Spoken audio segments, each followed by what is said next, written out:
Sir? Sir, gising na po kayo, sir.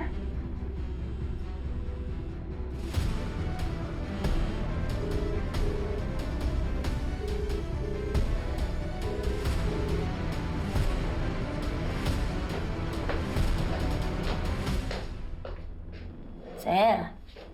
Sir. Ito namang si Sir, hinayaan na nating umidlip. Napasobra naman yata. Kaya nga eh. Sir. Sir, huy! Pupunta ba tayo sa birthday ni Lia? Ang Jeneline, buhay pa kaya yan si Sir? Uy, ikaw ha, grabe ka ha. Oh, si, buhay ka.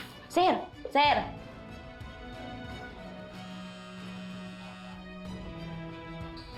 Hindi pa rin sumasagot.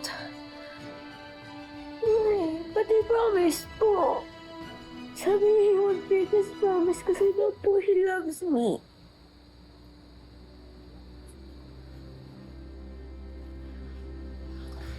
Nia.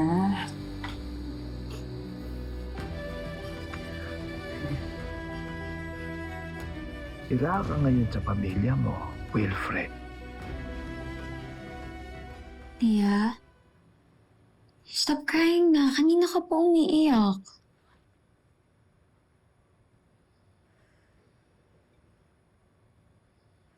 Lia, try nang kumain ng tubig.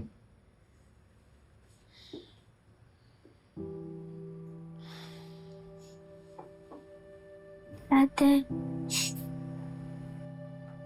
this is the first time Daddy broke his promise. Why? Well, there's always a first time.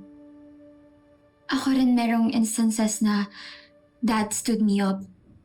Like, during my 8th birthday, school plays, family activities sa class. Amber, hindi ka nakakatulong. Sorry. Gusto ko lang naman iset yung expectations ni Lia para hindi na siya nasasaktan. Tia, I know it's hard, but that's reality. Dad will fail us from time to time. So, ate, does that mean may second time pa po?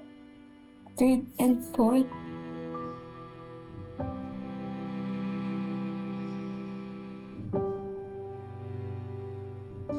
Ano ba naman to si Wilfred? Hindi pa rin sumasagot ng telepono.